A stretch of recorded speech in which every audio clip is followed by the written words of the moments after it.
Buenas tardes, hermanos. ¿Cómo están? ¿Qué tal la noche mexicana? ¿Bien? Todavía la comida está haciendo de las suyas, ¿verdad? Ok, pues es el más sabroso recalentado, dicen por ahí. Comparto esa opinión. Ok. Bien, pues vamos a continuar, hermanos, con el estudio en el Evangelio de Juan. Y el día de hoy vamos a tocar un tema muy importante para nosotros como creyentes. Y antes de empezar, bueno, como podrán ver ahí en la diapositiva, he titulado esta enseñanza de la siguiente manera: la cruz, la gran paradoja. ¿Qué es una paradoja? Bueno, pues una paradoja es un hecho o una expresión aparentemente contrarios a la lógica, pero que es verdad. Y esto lo vamos a ir aclarando un poco más adelante, porque la cruz es una gran paradoja. Bien, vamos a recordar, antes de ir a los versículos que revisaremos el día de hoy, vamos a recordar un par de sucesos. En el capítulo número 11, Jesús fue a Betania. Ahí Jesús realizó el último milagro que describe el Evangelio de Juan. Él resucitó después de 4 días a Lázaro. Pero este milagro que realizó Jesús causó gran impacto en el pueblo judío. A causa de este milagro, muchos judíos creyeron en Jesús, nos lo dicen las Escrituras. Tal fue el impacto de este milagro que unos pocos días antes de la celebración de la Pascua, cuando Jesús se acercaba a la ciudad de Jerusalén, la multitud se enteró de ello, de que Jesús estaba arribando a la ciudad de Jerusalén, y salieron a recibirlo. ¿Cómo lo recibieron? La Escritura nos dice que tomaron hojas de las palmas y salieron a recibirlo y gritaban: Hosana, bendito el que viene en el nombre del Señor, el Rey de Israel. Este hecho es importante porque a lo largo de todos los capítulos que hemos revisado en el Evangelio de Juan, los fariseos, los líderes religiosos, han estado negando precisamente esto. Ellos no han aceptado absolutamente que Jesús proviene de Dios y mucho menos que es el Mesías. Pero aquí la multitud ha recibido a Jesús diciendo: bendito el que viene en el nombre del Señor. Aceptan y reconocen que Jesús viene de Dios. Y no solamente eso, sino que le llaman el Rey de Israel. Es así, en esta situación en la que nos encontramos en estos momentos. Los milagros y el mensaje de Jesús han llegado a muchísima gente, pero no solamente se ha quedado en los oídos de los judíos, ha llegado a otras personas. Y es ahí donde vamos a empezar, hermanos. Si me ayudan yendo a sus Biblias, por favor, en el capítulo número 12, versículo 20. Juan, capítulo 12, versículo 20, por favor. Dice así la palabra del Señor: había unos griegos entre los que subían a adorar a la fiesta. Estos fueron a Felipe, que era de Betsaida, de Galilea, y le rogaban: Señor, queremos ver a Jesús. Felipe fue y se lo dijo a Andrés. Andrés y Felipe fueron y se lo dijeron a Jesús. Jesús les respondió: ha llegado la hora para que el Hijo del Hombre sea glorificado. Bien, en estos versículos podemos ver dos cosas. Lo primero es que ciertas personas quieren ver a Jesús. estas personas se nos dice que son de origen griego. Pero lo que puede confundirnos tal vez un poco es que nos dice que estas personas subían a adorar a la fiesta. Esta es una fiesta de los judíos. ¿Qué hacen unos griegos ahí? Bueno, en aquella época las personas se podían convertir al judaísmo, y este es el caso de estos griegos.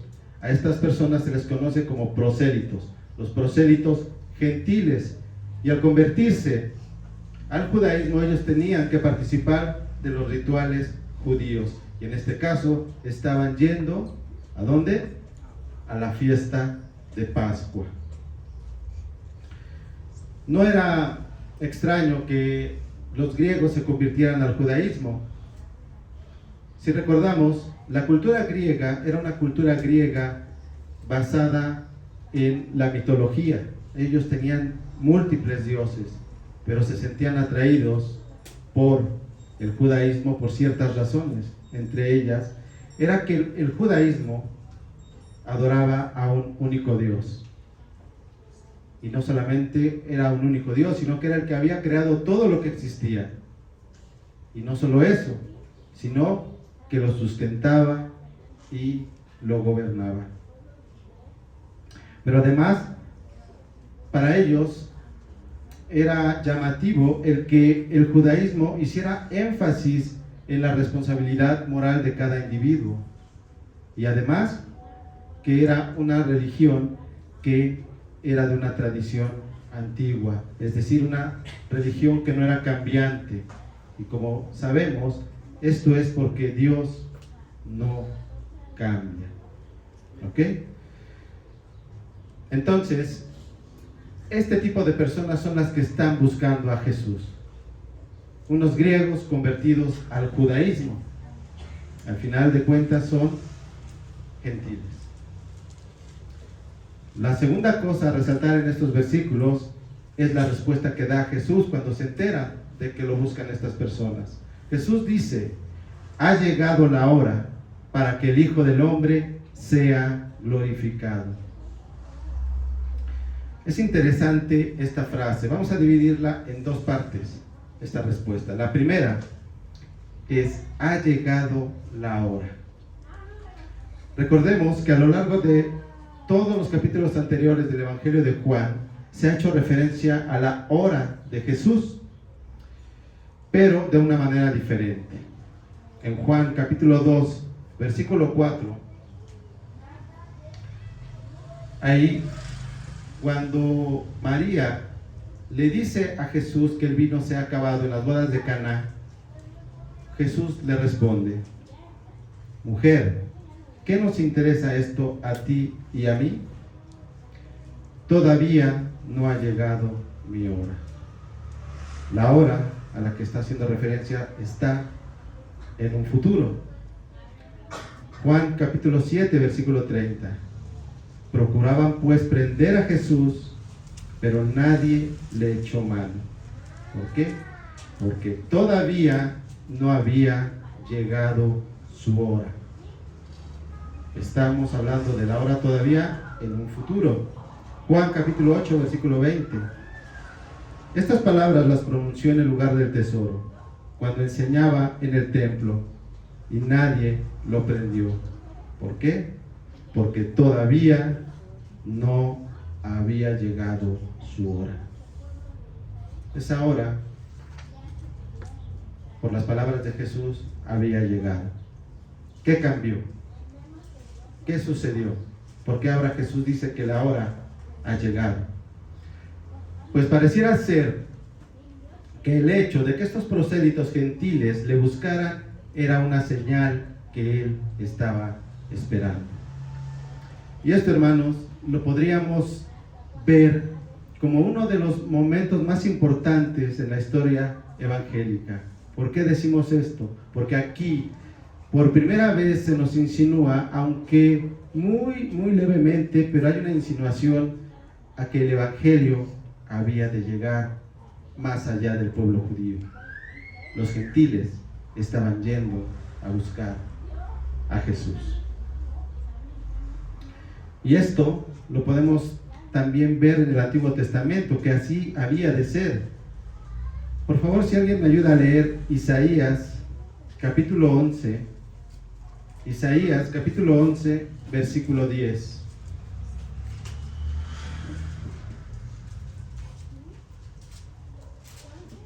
Acontecerá en aquel tiempo que la raíz de Isaí, la cual estará puesta por pendón a los pueblos, será buscada por las gentes, y su habitación será gloriosa.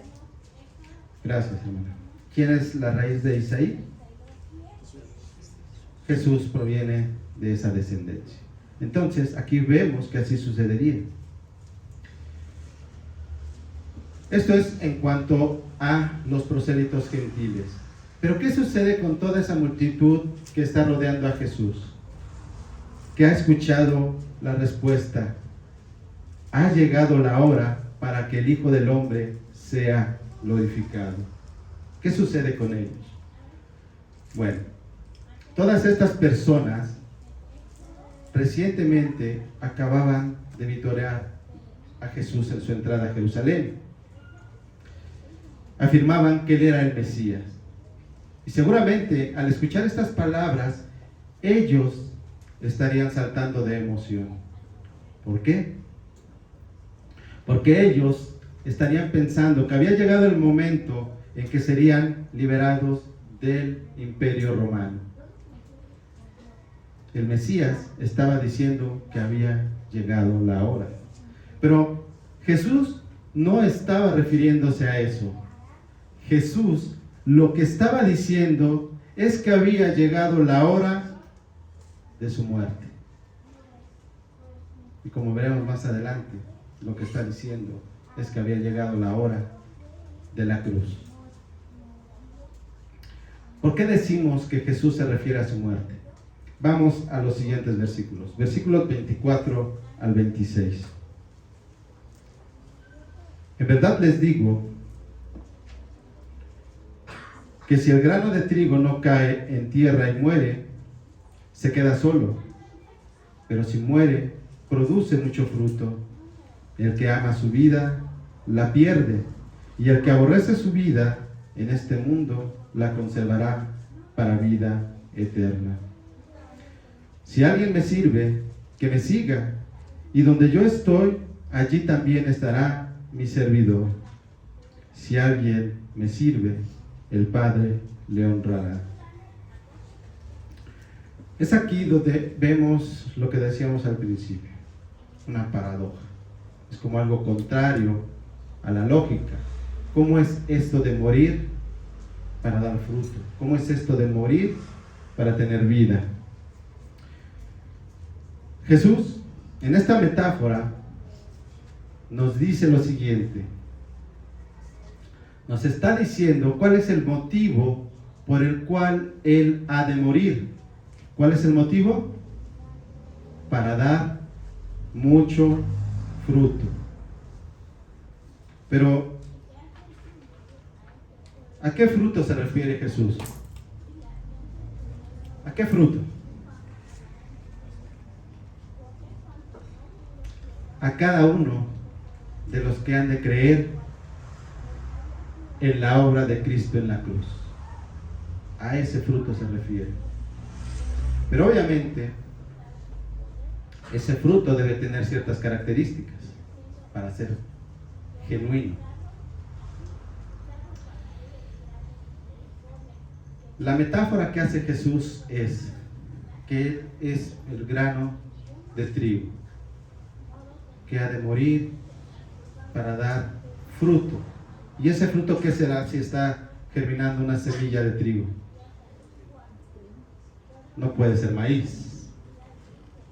Entonces, la esencia de ese fruto proviene de Jesús. Y eso lo va a decir más claramente Jesús en el capítulo 13. Vamos a adelantarnos un poquito. Si alguien me ayuda a leer, por favor, Juan capítulo 13. Juan 13, versículo 34 y 35, perdón. 34 y 35. Un mandamiento nuevo os doy, que os améis unos a otros como yo os he amado,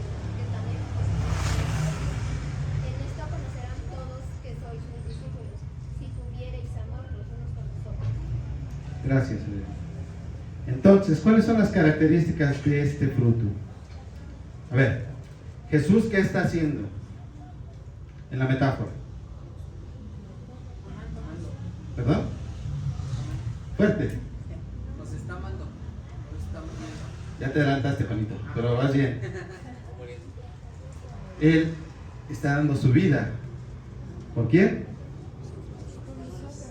Por muchos. Entonces, si nosotros vamos a ser, si verdaderamente somos creyentes, nosotros vamos a tener esa misma esencia. Jesús, en estos versículos que estamos leyendo, nos dice que nosotros también debemos morir.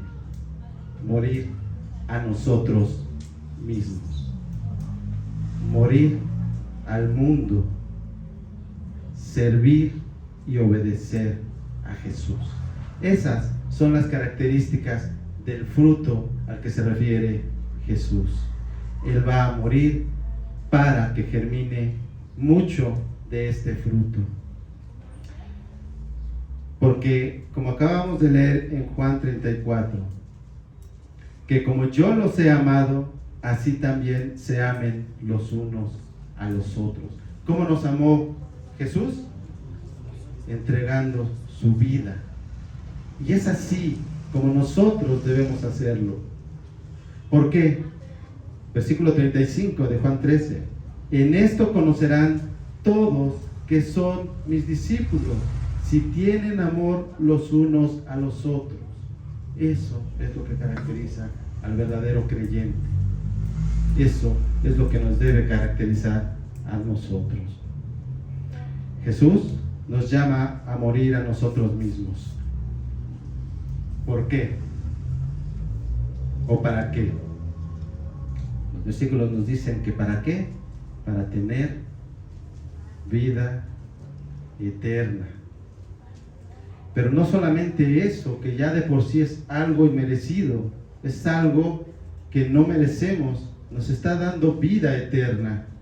Pero además se nos dice que si obedecemos a Jesús, que si le servimos, el Padre nos honrará. ¿Cómo es que el Padre puede honrarnos?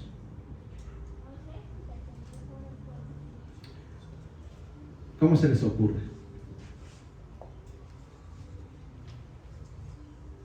Obedecer los mandamientos. Cuando nosotros obedecemos, el Padre nos honrará. Bueno, si nosotros obedecemos y servimos a Jesús, ¿qué somos? Sus discípulos. Y si nosotros somos sus verdaderos discípulos, ¿qué sucede? Somos adoptados como hijos de Dios. ¿Qué mayor honra podemos tener que poder ser parte de la familia de Dios? Es por eso, hermanos, que ese fruto debe de tener esa esencia para que podamos ser parte de la familia de Dios. Jesús continúa hablando acerca de lo que viene, acerca de su muerte. Versículos 27 y 28. Ahora mi alma se ha angustiado. ¿Y qué diré? Padre, sálvame de esta hora. Pero para esto he llegado a esta hora. Padre, glorifica tu nombre. Entonces vino una voz del cielo, y lo he glorificado, y de nuevo lo glorificaré. Jesús, en estas palabras, nos muestra nuevamente su humanidad. Nos dice que se encuentra, ¿cómo? Angustiado. Jesús tiene temor, es humano. Él sabe lo que va a padecer en esa cruz. Él sabe que el dolor estará ahí. Pero inmediatamente después de esta frase, Él nos dice para esto he llegado a esta hora. Jesús sabía desde siempre qué era lo que iba a suceder ahí, durante, pero también después. Él dice, para esto he llegado a esta hora. Él estaba viendo a todos aquellos que habían de creer en su obra en la cruz, ser salvos. Para esto he llegado a esta hora. E inmediatamente clama al Padre, Padre, glorifica tu nombre. Inmediatamente la Escritura nos dice que el Padre responde a Jesús y le dice, y lo he glorificado y de nuevo lo glorificaré, diciendo que Él ya ha glorificado su nombre y que lo volverá a hacer. Pregunta, en todo lo que hemos visto en los capítulos anteriores, ¿cómo es que ha sido glorificado el nombre de Dios? ¿Cómo ha glorificado su nombre Dios?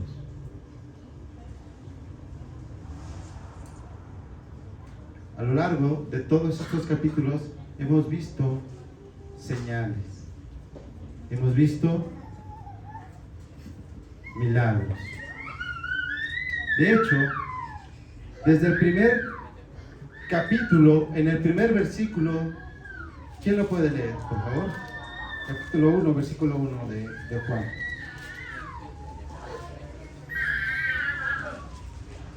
En el principio era el verbo, y el verbo era con Dios, y el verbo era Dios. El verbo, ¿quién es? Jesús. Y ese verbo se hizo carne. Desde ahí empezamos a ver la gloria de Dios. Y a lo largo de los siguientes capítulos hemos visto ¿cuántas señales? 7. No es examen, pero vamos a recordarlas. Y vamos a ver si lo podemos hacer en orden. ¿Cuál fue la primera señal? Ya dijimos algo a su momento. ¿La primera señal cuál fue? La conversión del agua en vino en las bodas de Caná. La segunda, una sanación. ¿No? De un hijo del rey, de un oficial del rey, perdón. La tercera, la sanación del paralítico en el día de reposo. La cuarta, ¿no? ¿Verdad? No. Así es. Alimentó a más de 5,000 con solo unos cuantos peces y panes. La quinta,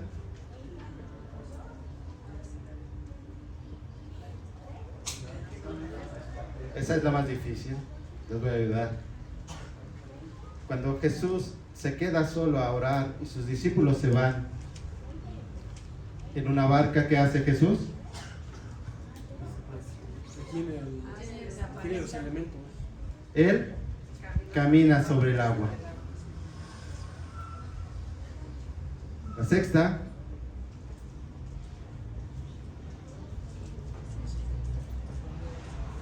es otra sanación. La última, la sanación a un ciego de nacimiento. Y la última, la resurrección de Lázaro. En todo esto, el nombre de Dios ha sido glorificado. Es por eso que Él dice, y lo he glorificado. Pero la segunda parte de la respuesta a Jesús es, y de nuevo lo glorificaré. Estamos hablando de que Jesús va a la cruz y el Padre dice, y de nuevo lo glorificaré. ¿Cómo es que el nombre del Padre será glorificado en la cruz? Bueno, pues hay varios atributos de Dios que a veces no se hablan mucho. o se hablan por separado. Y aquí, hace unos momentos, alguien por ahí, Juanito creo que nos decía, el amor. Estamos viendo el amor de Dios. Y es muy común que se hable del amor de Dios. Pero aquí vamos a ver otros atributos. En la cruz, el Padre castigará el pecado. Dios es un Dios santo, pero también es un Dios justo. El pecado no puede quedar sin castigo. Y Jesús, al ir a esa cruz, sufrirá la santa ira de Dios por el castigo de los pecados, de cada pecado tuyo y mío, y de todos los que han de creer en Él. En la cruz se hará justicia. Primera de Pedro, capítulo 3, versículo 18. Si alguien me puede ayudar a leerlo, por favor. Primera de Pedro, capítulo 3, versículo 18. Porque también Cristo padeció una sola vez por los pecados, el justo por los injustos, para llevarnos a Dios, siendo a la verdad muerto en la carne, pero vivificado en el Espíritu. Gracias, hermano. Cristo murió por los pecados, ¿cuántas veces? Una sola vez. El justo por los injustos. Él murió, tomó nuestro lugar, con un propósito. ¿Para qué? ¿Qué nos dice ahí el versículo? ¿Para qué? ¿Perdón? Para llevarnos a Dios. Entonces, en la cruz vemos la justicia de Dios, pero esa misma cruz es la que sirve como medio para llevar el fruto al Padre. Por medio del sacrificio de Jesús somos reconciliados con el Padre. No hay otra forma, no hay otra manera. Y esto lo podemos ver también, que lo dijo el apóstol Pablo en Colosenses 1, versículo 20. Si alguien me ayuda, por favor. Colosenses 1, versículo 20. Y por medio de él reconciliar consigo todas las cosas, así las que están en la tierra como las que están en los cielos, haciendo la paz mediante la sangre de su cruz. Gracias, hermano. Entonces, solo por medio de la sangre de Cristo tenemos reconciliación con el Padre. Y esta respuesta que el Padre le dio a Jesús diciéndole, y lo he glorificado y de nuevo lo glorificaré, fue una respuesta audible, una respuesta que todas aquellas personas que estaban ahí rodeando a Jesús escucharon. Pero ¿qué nos dicen los versículos? Que algunos decían que había sido ¿qué? Un trueno, y otros que había sido ¿qué? Un ángel el que había contestado. Pero nunca dijeron, es el Padre. Es por ello que Jesús en el versículo 30 dice, esta voz no ha venido por causa mía, sino por causa de ustedes. Lo que está diciendo Jesús aquí es que ellos han sido testigos de que el Padre le ha respondido, lo cual quiere decir que Él efectivamente viene de Dios. Y ellos han sido testigos de ello. Y que si ellos no creen en Él, ellos no tendrán excusa alguna. Jesús continúa hablando acerca de la cruz. Versículos 31 al 33. Ya está aquí el juicio de este mundo. Ahora, el príncipe de este mundo será echado fuera.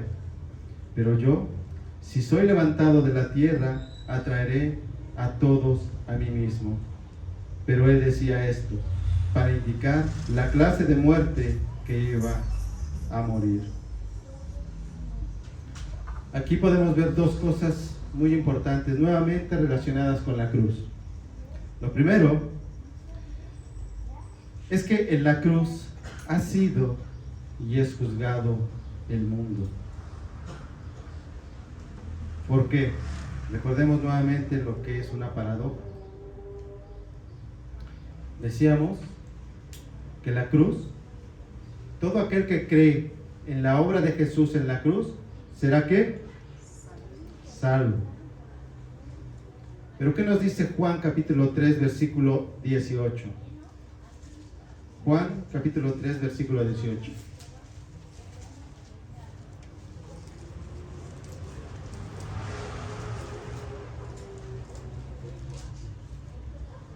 El que en él cree no es condenado, pero el que no cree ya ha sido condenado, porque no ha creído en el nombre del unigénito Hijo de Dios. Gracias. Entonces, el que no cree ha sido condenado. La misma cruz que salva es la misma cruz que condena. Esa es la paradoja de la cruz. Y como hemos dicho, es la única vía al Padre, tanto para quienes, judíos y gentiles. Ya no hay distinción.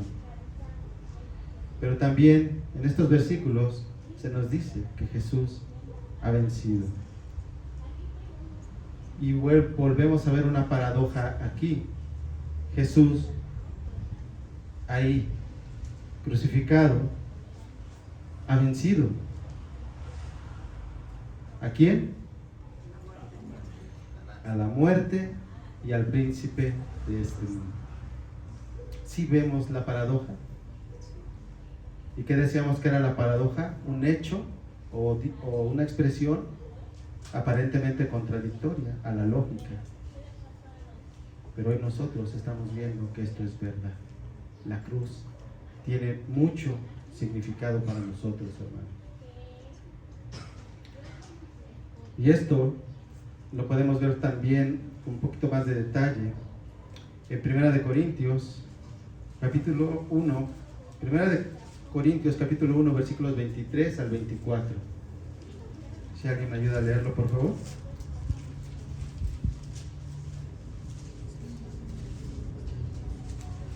Pero nosotros predicamos a Cristo crucificado, para los judíos ciertamente tropezadero y para los gentiles locura.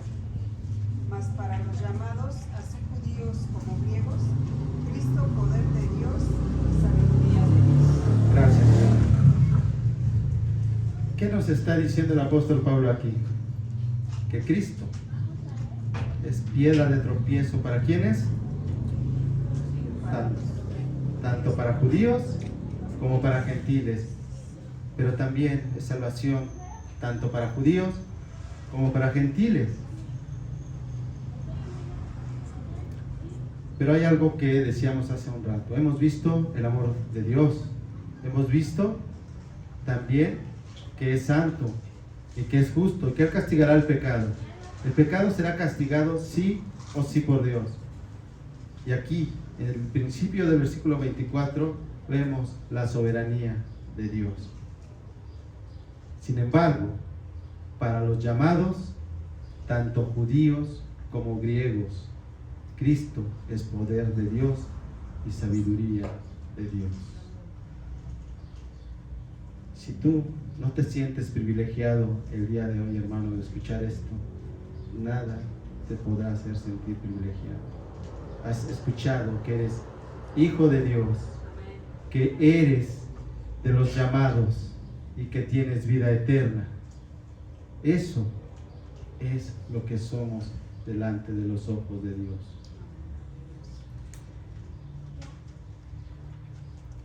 Además, en estos versículos, Jesús nos dice: si soy levantado de la tierra, atraeré a todos a mí mismo. Sin lugar a duda, la cruz a lo largo de la historia y a la historia de la humanidad ha llamado su atención. No importa la época posterior a la cruz, siempre ha llamado la atención. No importa la cultura en la que sea vista, ni el país, Yo no sé de ustedes, hermanos, pero a mí sí. Antes de conocer al Señor, yo no entendía la cruz. Habrá quienes quieran entenderla, a quienes les cause curiosidad, tal vez hasta especie de, no sé, pero algo tiene la cruz que llama la atención de todo el mundo. Y podrán tener opiniones muy diferentes, pero la cruz siempre llama la atención. Pero hoy nosotros, como creyentes, como decía mi hermano hace un rato, se nos ha quitado esa vela, esa venda, ese velo que teníamos en los ojos. Y hoy cuando nosotros volteamos a ver a la cruz, sabemos por qué llama la atención tanto. Porque ahí, en esa cruz podemos ver el inmenso e inmerecido amor de Jesús por cada uno de nosotros. Eso es lo que atrae al ser humano. Y como hemos visto, ahora nos queda más claro, la cruz era necesaria para atraer a los gentiles a Jesús. Es por eso que cuando Jesús supo que aquellos prosélitos griegos le buscaban, él sabía que había llegado la hora. Jesús ha dado a conocer a quienes le rodean que ha de morir, pero no solamente eso, como acabamos de ver, acaba de decir la forma en la que ha de suceder, en la cruz. ¿Qué sucede con la multitud al escuchar estas palabras? Vamos a Juan 12, versículo 34.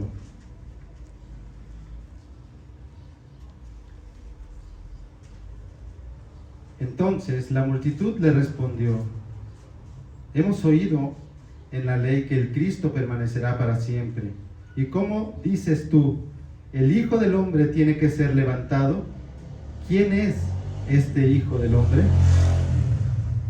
Sin lugar a duda, como hemos dicho, aquellas personas que habían reconocido a Jesús como el Mesías que los libraría del yugo romano, ahora estaban escuchando que Jesús iba a morir, que iba a morir en la cruz, una manera vergonzosa de morir. Estaban confundidos. ¿Cómo era posible que el Mesías que ellos habían visto en las Escrituras iba a morir? Si las Escrituras decían que el Mesías permanecería con ellos para siempre, no podían entender eso. Es por ello que hacen la pregunta: ¿y cómo dices tú, el Hijo del Hombre tiene que ser levantado? Jesús responde a esta pregunta en los versículos 35 y 36. Jesús entonces les dijo: todavía por un poco de tiempo la luz estará entre ustedes. Caminen mientras tengan la luz, para que no los sorprendan las tinieblas. El que anda en la oscuridad no sabe a dónde va.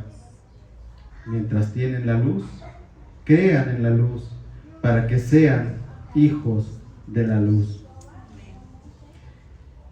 Jesús, si nos damos cuenta, no responde la pregunta de una manera directa. Ellos, quienes le rodean, le preguntan: ¿y cómo dices tú, el Hijo del Hombre tiene que ser levantado? Y Jesús le contesta: caminen mientras tengan luz, crean en mí. ¿Por qué creen que está diciendo esto Jesús? No contesta de una manera directa. Al principio decíamos que Jesús había dicho: ha llegado la hora. No había más tiempo. Jesús iba directo a la cruz. No había tiempo para que ellos pudieran comprender la magnitud de la obra de Jesús en la cruz. Porque recordemos que ellos estaban esperando al Mesías que iba a salvar ¿a quién? Solo a los judíos. Y ahora en la cruz estamos viendo que no solamente los judíos iban a poder ser salvos, sino ¿quiénes? Es por ello que Jesús les dice: crean en mí mientras aún estoy aquí. ¿Por qué? ¿Qué sucede cuando nosotros caminamos Recordemos aquellos días en los que no conocíamos a Jesús. ¿Cómo caminábamos? A tientas, tomando decisiones en nuestra vida según nos parecía. Pero hoy podemos seguir esa luz de Cristo. En estos días hemos estado oyendo acerca de la libertad. Y aquí es donde podemos más o menos poner una comparativa, que obviamente va a quedar reducida, como lo vamos a ver.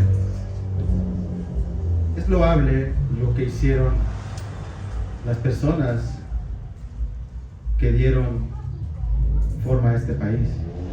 Fueron personas que dieron sus vidas por otras personas también. Murieron para que hoy pudiéramos tener un país independiente. Pero hay algo distinto en todo esto. Este movimiento se dio ¿por qué? Porque ellos también querían, sí, liberarse de cierto yugo, pero también iban a obtener beneficios. ¿Pero qué sucedió después? La independencia se consuma en 1821. ¿Y en 1910 qué sucedió? Entonces, ¿qué sucede? ¿En verdad éramos libres? Ahora, el impacto que tuvo esto fue para un país. La obra de Cristo incluye a todo el mundo, no importa el país y el lugar. Él nos libera de la esclavitud del pecado, hermanos. Ese es nuestro Dios. Así que debemos estar siempre teniendo presente todo esto que Él nos ha mostrado. Para terminar, hermanos, el apóstol Pablo en la carta a Filipenses resume algo de lo que hemos hablado a lo largo de todos estos versículos. Filipenses capítulo 2, versículos 8 al 11.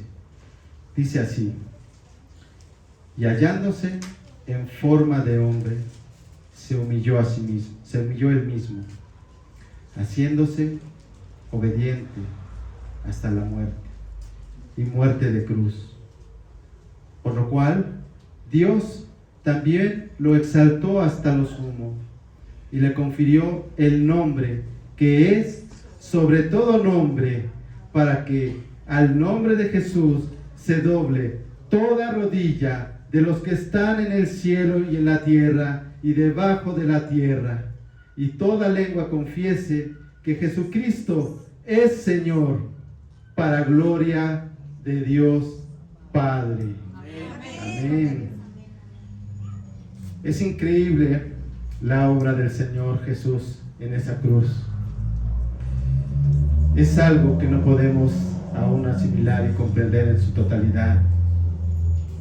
Pero en todo esto, hermanos, si yo les preguntara, ¿cómo podemos aplicar todo esto que hemos visto en estos versículos? ¿Cuál sería la forma? Obediencia. Amor. Así es. Si yo les pregunto hoy, ¿qué es lo que ven en la cruz? ¿Qué responderían? Sí, hermano. Yo veo la sangre fresca de Jesucristo, la sangre del perdón de pecados, la sangre de la reconciliación. Amén. ¿Qué más? El amor de Dios, El amor de Dios. que de tal manera amó Dios. Así es, que dio a su Hijo unigénito. Entonces, cuando nosotros veamos la cruz, hermanos, no podemos hacer más que entregar total y plenamente nuestra vida a Él. No podemos hacer otra cosa. ¿Y cómo entregamos nuestra vida a Cristo?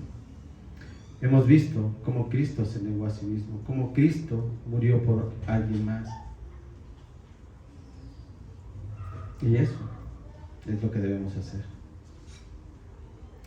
Nosotros debemos morir a nosotros. Nosotros debemos apartarnos de la vida del mundo y debemos obedecer a Jesús. La única manera que tenemos de aplicar esto en nuestras vidas, hermanos, es compartiendo de ese amor que Cristo nos ha dado, muriendo a nosotros y sirviendo a los demás. Es eso a lo que estamos llamados. Y eso empieza, ¿por dónde creen? Por nuestra casa, Conmigo mismo. con nosotros, como padres de familia, como varones. Debemos ser. Yo escuchaba a un hermano que decía que como varones nosotros debemos ser los últimos en ir a dormir. Debemos cuidar de nuestra esposa, debemos cuidar de nuestros hijos, debemos instruirlos en la palabra, debemos tener segura la casa. Las hermanas que son casadas están siendo esa ayuda idónea. Jóvenes están honrando a sus padres en todo. ¿Por qué digo todo esto? Porque si verdaderamente el amor de Cristo está en nosotros, nosotros debemos poner nuestras vidas por todos los demás, por nuestros hermanos, por nuestra familia, por nuestro prójimo. Y esto no es opcional, no es algo que Dios nos diga, si quieres hazlo. Él nos dice, debes hacerlo. Y no lo digo yo. Primera de Juan, capítulo 3, versículo 16. Primera de Juan, capítulo 3, versículo 16. Si alguien me ayuda a leerlo, por favor.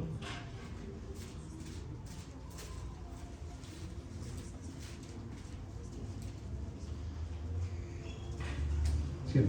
Primera de Juan, capítulo 3, versículo 16. En esto hemos conocido el amor, en que Él puso su vida por nosotros, también nosotros debemos poner nuestras vidas por los hermanos. Gracias, hermana.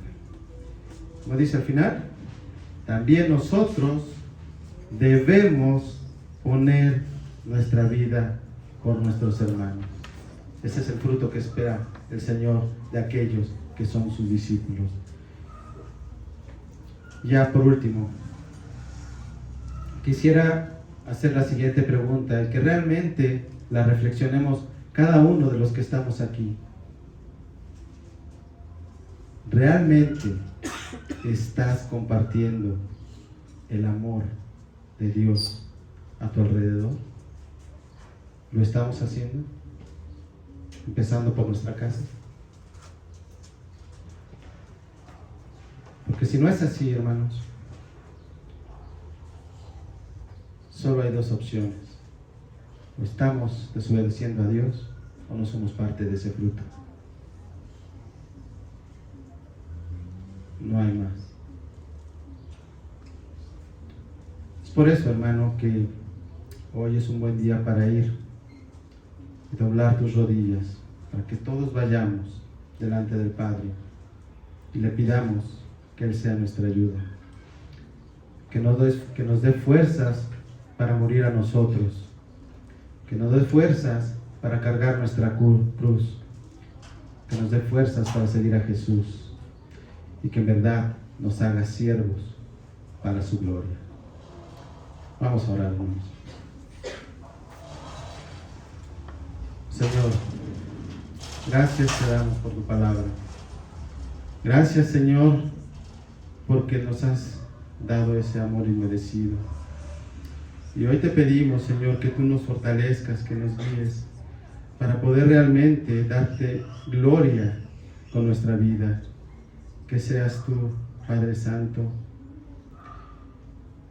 a través de tu Santo Espíritu, guiándonos y mostrándonos, Señor, en todo lugar lo que has hecho por nosotros, que te has entregado en esa cruz, y que nosotros hagamos lo mismo, morir a nosotros para servir a los demás, Ayúdanos, Padre, a servir en nuestra casa, en nuestro trabajo, Señor, en tu iglesia, en todo lugar en donde estemos, Padre, y que estos siervos tuyos, Padre, te den honra y gloria por siempre.